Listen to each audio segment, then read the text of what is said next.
Well, happy Monday after being gone for such a long time. Welcome to all of you. It's so good to be back here studying God's Word on this beautiful, beautiful, beautiful July day. It's July 7th, 2025. I've been gone for about 5 weeks, and it's good to be back. We had a great time. We went to Dallas, Texas, and then we went to Chicago, Illinois, and then we went up to Minneapolis, then down to Janesville, then back up to Minneapolis, and then down to Chicago, and then back down to Arizona. It was really, really a long trip. We took Amtrak for most of the trip. I don't know if you've ever ridden Amtrak, but the first thing you should know about riding Amtrak is it's never on time. And so we expect that. We're okay with that because we don't really have anything else to do. So we were on Amtrak. There were a couple things that had never happened on Amtrak before. First of all, the air conditioning went out on one of the legs of the journey. And so it was very, very hot. It was in the middle of Texas in the middle of summer, so it was hot. Fortunately, the other cars had air conditioning. It was just our particular coach car. So we kind of scattered and found places to be able to be in the air conditioning unit. And then we had a tragic accident. A pedestrian was hit on the way back from Chicago, and that shut down. The pedestrian was killed. It was shut down the whole train system because it's all interconnected for about 5.5 hours or something like that. So that was a challenge. And so we were late all the time. But that happens when you're on Amtrak. You're late all the time. We saw all of our kids. We saw all of our grandkids. Got to spend time and see how they're living their life, how they're doing. I don't know how to explain this, but our kids live a long distance away, and you can talk to them on the phone, but it's different to just actually go and see where they're living, experience that portion of their life. And so we were able to do that. We saw all of our kids. We do make it to Chicago on a semi-frequent basis. I think maybe once or twice a year we go to Chicago. And so we felt like we understood the Chicago situation, even the Minneapolis situation, but we don't, the other kids, they don't have grandkids. There's no grandkids, so we don't go there as often. And, it was good to just see everybody and be a part of their lives for a bit of time. And so that was really, really good. I was telling somebody it's like a burden was lifted off my shoulders because you have, you wonder if, if you're spending enough time with all your kids and giving them the attention that they need, that they crave. So anyway, that was good. We saw, some of the highlights of the trip. Our son John is in a Mankato community band, and it just so happened that we were there at the same time that he was having an outdoor concert. So they do this all throughout the summer. They get together on Monday night to practice, and then they get together on Tuesday night to actually perform. So we were there on a Tuesday night. We got to see him perform, and that was fun. It was a nice little presentation, a nice little concert out in the park, and that was really, really kind of fun. We got to see a couple other things. It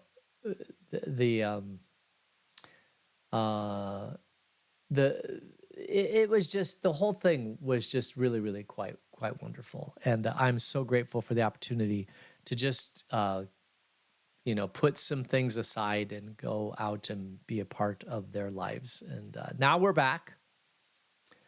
While we were gone, or right before we were gone, after we had stopped our podcast, we lost our dear friend Polly. She passed away.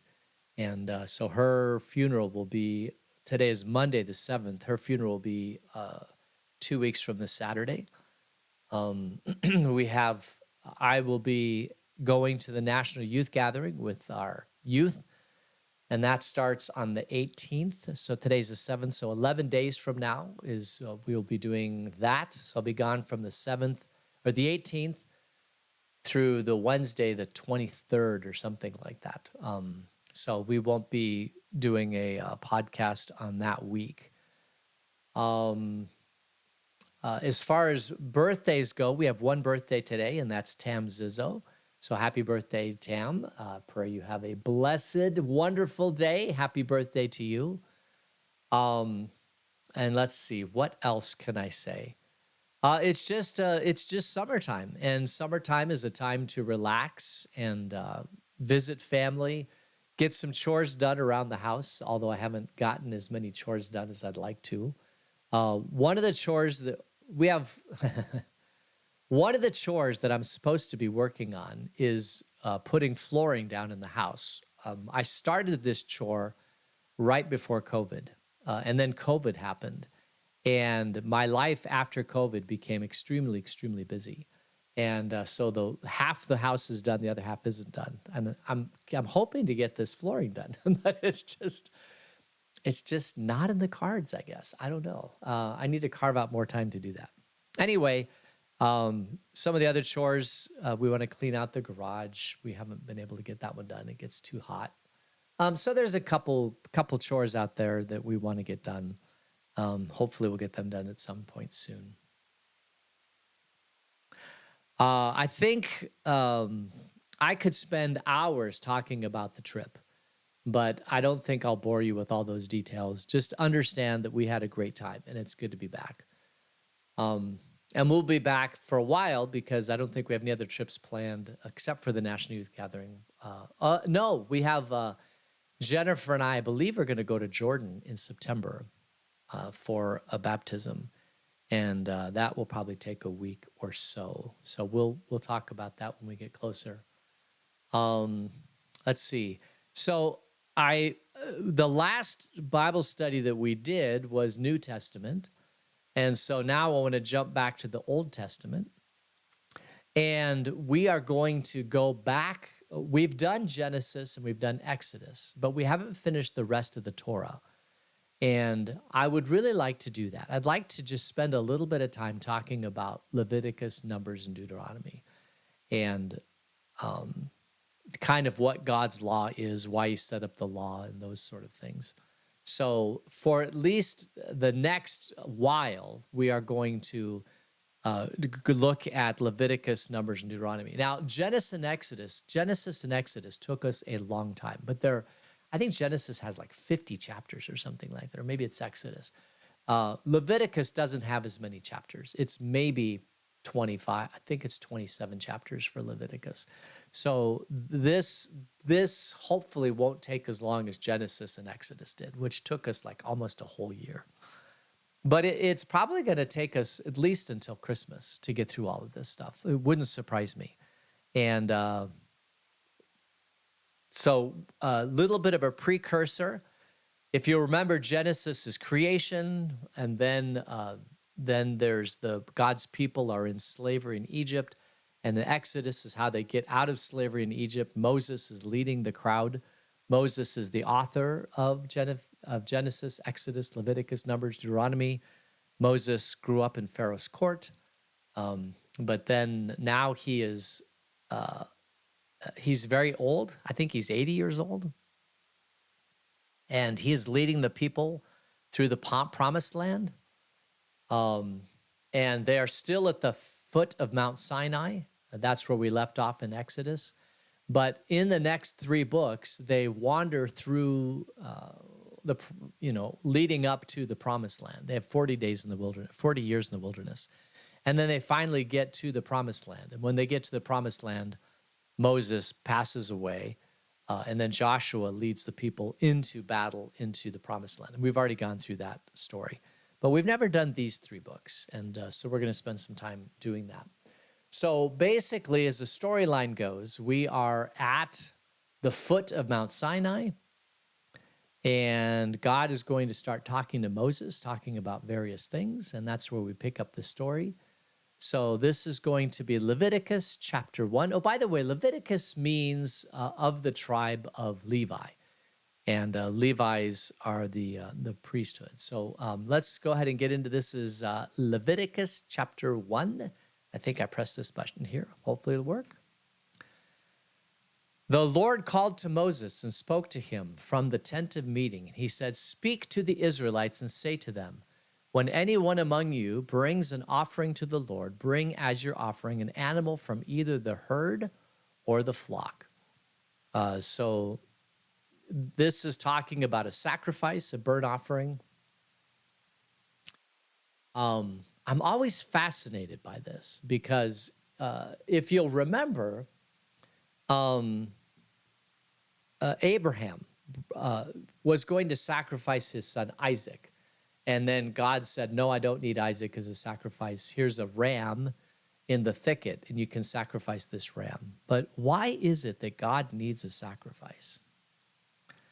And it's not just that the Israelites know this. It seems like in every culture throughout time, some sort of sacrifice has been necessary. You can read of different cultures where they throw virgins into the volcano, or where they sacrifice their firstborn, where they do human sacrifices, animal sacrifices, all of these different things. And it seems so very, very primitive. And it seems crazy to think that we would submit kill an animal to try to please God.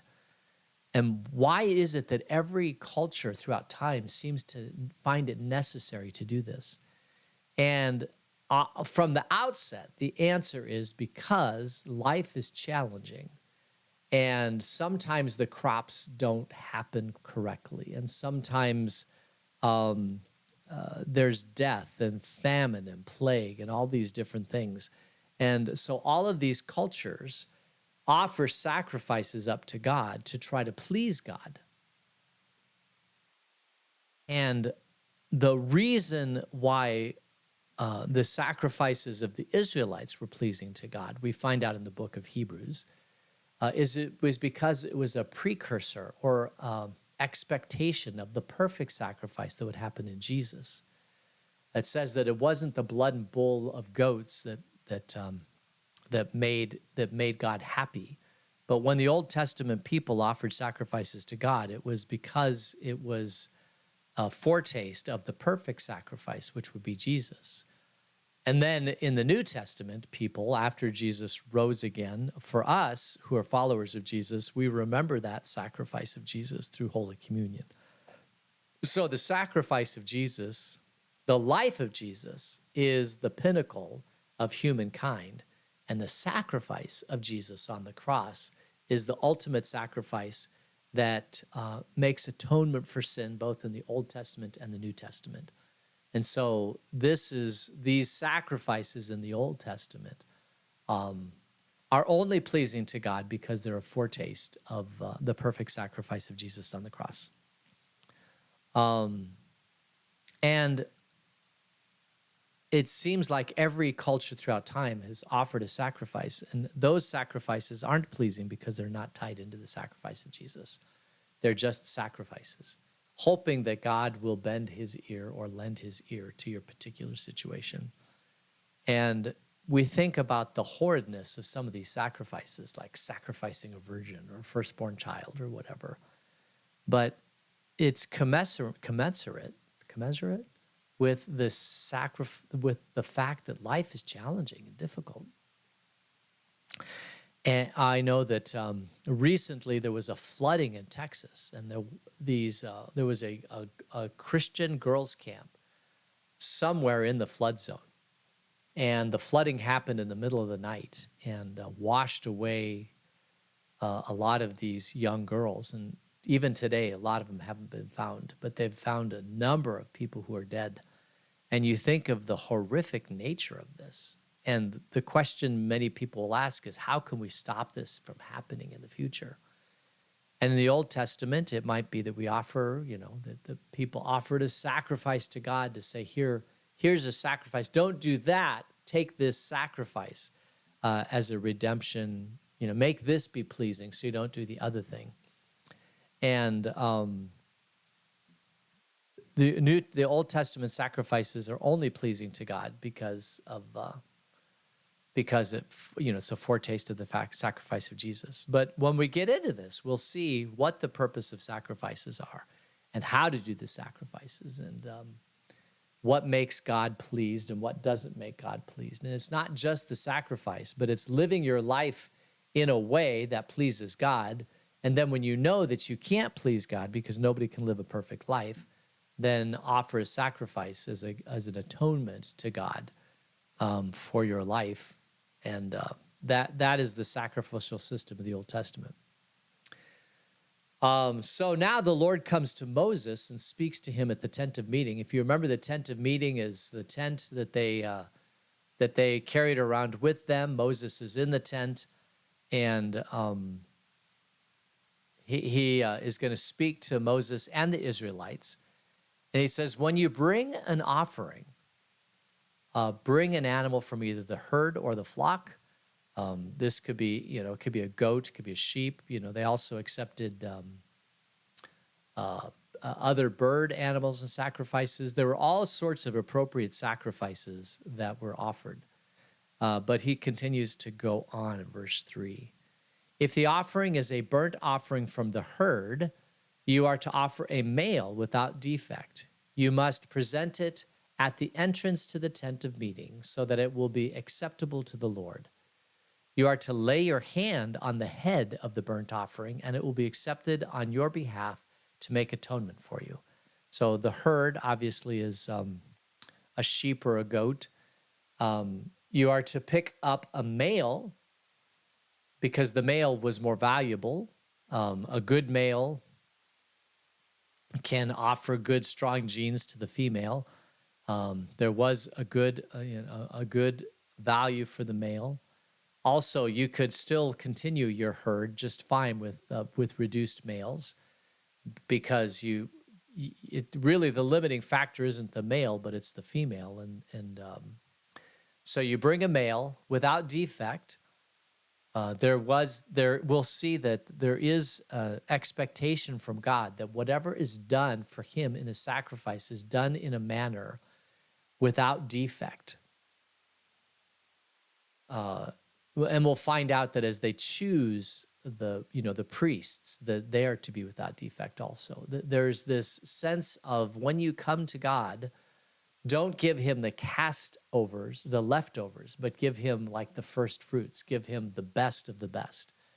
And so one of the ways of doing that is picking an animal that has no defect.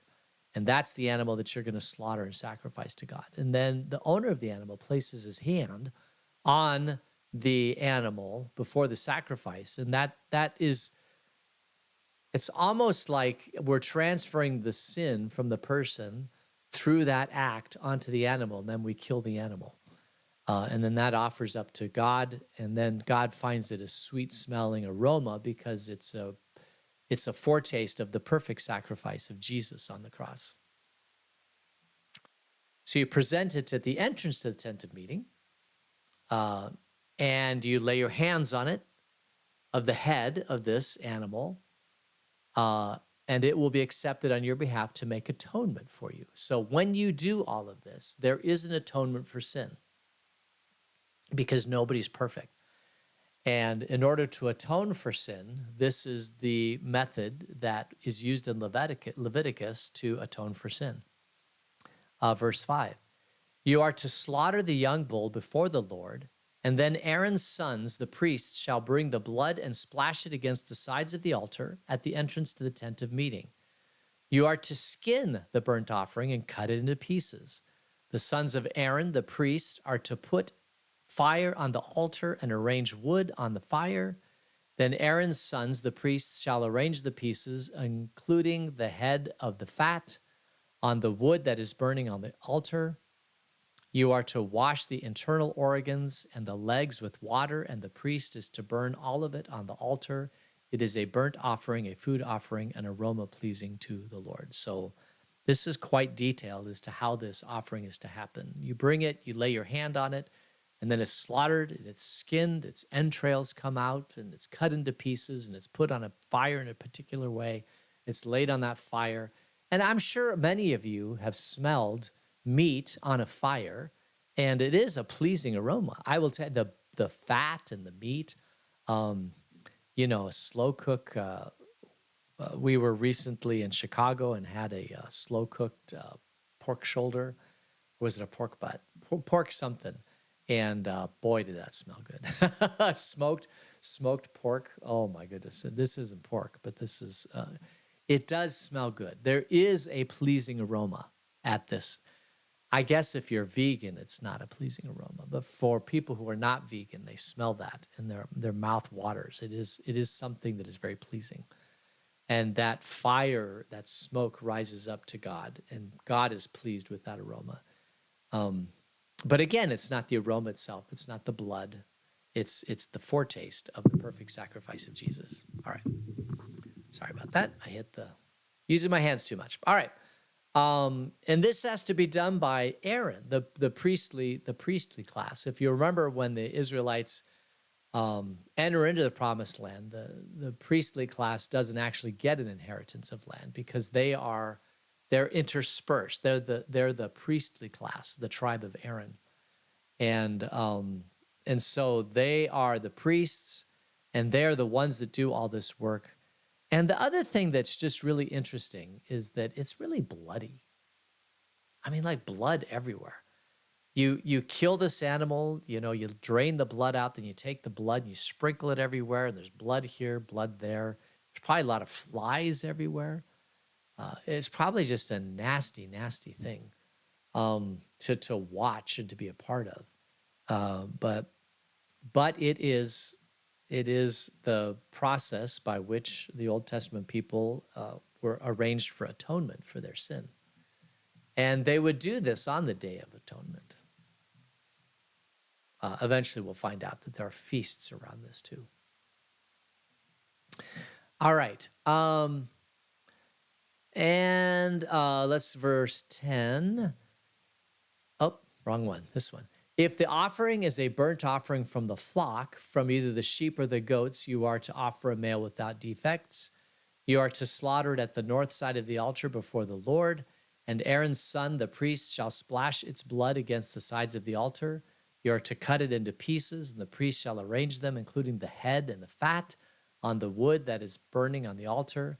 You are to wash the internal organs and the legs of the water, and the priest is to bring all of them as a burnt on the altar. It's a burnt offering, a food offering, an aroma pleasing to the Lord.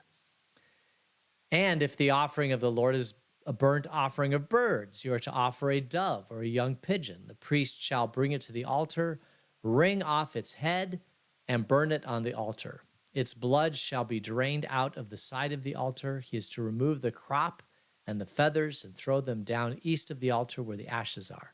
He shall tear it open by its wings, not dividing it completely, and then the priest shall burn it on the wood that is burning on the altar.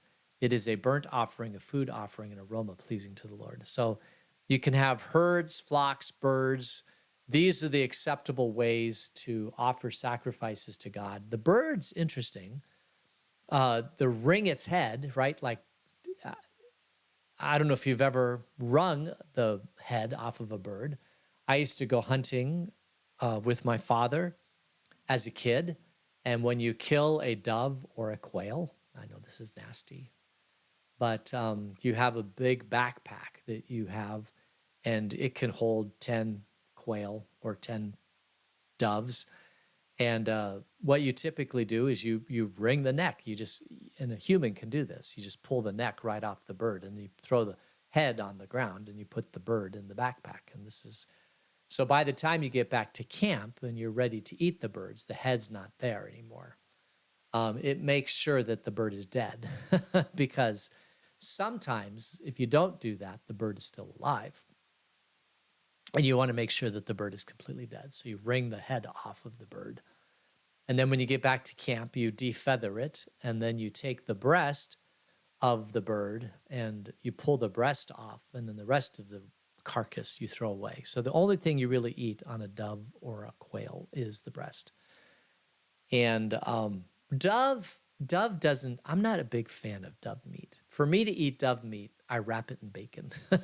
And then it tastes pretty good. But by its natural state, it's not a taste that I'm really, I'm sure I could get used to it. And if I was living in a place where that's all I had to eat, I would definitely eat it.